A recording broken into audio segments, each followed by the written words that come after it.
পনির তো আমরা অনেকেই অনেক রকমভাবে খাই, কিন্তু পনিরটাকে যদি এরকমভাবে একটু স্পেশালভাবে বানানো যায় তাহলে তো একদম জমেই যায়।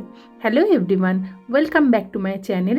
আজকে আমি নিয়ে এসেছি মনপসন্দ পনির। তার জন্য কি কি লাগছে দেখে নিই। আমি এখানে নিয়েছি 250 গ্রাম মতো পনির, যেটাকে লম্বা করে কেটে নিয়েছি টুকরো করে।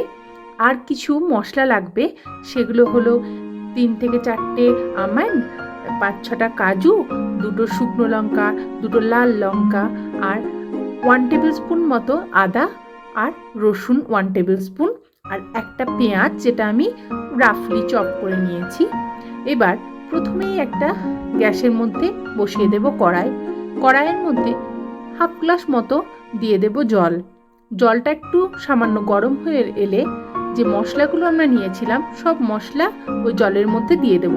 আমন্ড, কাজু, পেঁয়াজ, আদা, রসুন, লঙ্কা, টমেটো সমস্তগুলো দিয়ে দিতে হবে। আর হ্যাঁ, একটা তেজপাতা অ্যাড করতে ভুলে গেছিলাম, সেটা দিয়ে দিলাম। আর দিলাম গোটা গরম মশলা, মানে এলাচ, লবঙ্গ, দারচিনি। এবার ফাইনালি ঢাকাটা দিয়ে দিলাম। 10 থেকে 15 মিনিট পর যথারীতি সমস্ত মশলাগুলো হালকা সেদ্ধ হয়ে গেছে, জলটা খুব ভালোভাবে ফুটে গেছে। এবার গ্যাসের ফ্লেমটাকে বন্ধ করে দেব। বন্ধ করার পর যে স্টকিংস আছে সেই সমেতই মশলাটাকে বাটিতে তুলে নেব, তুলে ঠান্ডা করার জন্য রেখে দেব। এরপর পনিরের উপরে হাফ টিস্পুনেরও কম লঙ্কা গুঁড়োটা ভালো করে ছড়িয়ে দেব, দিয়ে পনিরের মধ্যে লঙ্কা গুঁড়োগুলো ভালো করে মেখে নেব। মেখে নেওয়া কমপ্লিট। এবার আবারও একটা অন্য কড়াইয়ের মধ্যে 4 থেকে 5 টেবিল স্পুন দিয়ে দিলাম রিফাইন অয়েল। রিফাইন অয়েলটা হালকা গরম হওয়ার জন্য ওয়েট করব। অন্যদিকে তেলটা যতক্ষণ গরম হয় তার মধ্যেই যে স্টকিং সমেত যে মশলাটা করেছিলাম সেটা খুব ভালোভাবে ব্লেন্ড করে নিলাম। তেলটা গরম হয়ে এসেছে। এবার আস্তে আস্তে পনিরগুলো ভালো করে একটু ব্রাউন করে ভেজে নেব।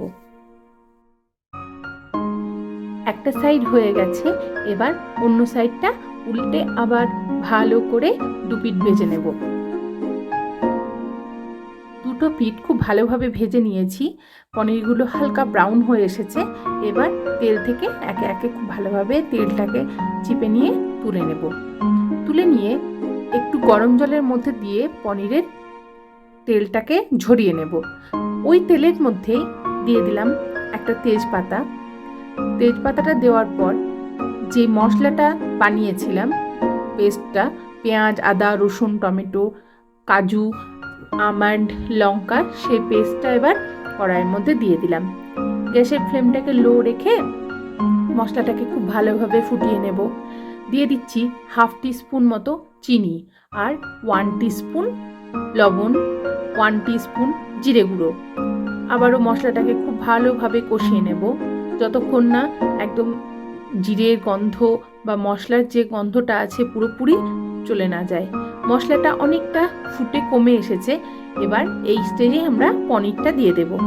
দিয়ে আর কি গ্রেভির সঙ্গে ভালো করে পনিরটাকে মাখিয়ে নেব এবং গ্যাসের ফ্লেমটাকে লো রেখে পনিরটাকে মশলার সঙ্গে কিছুক্ষণ মাখার জন্য ওয়েট করব।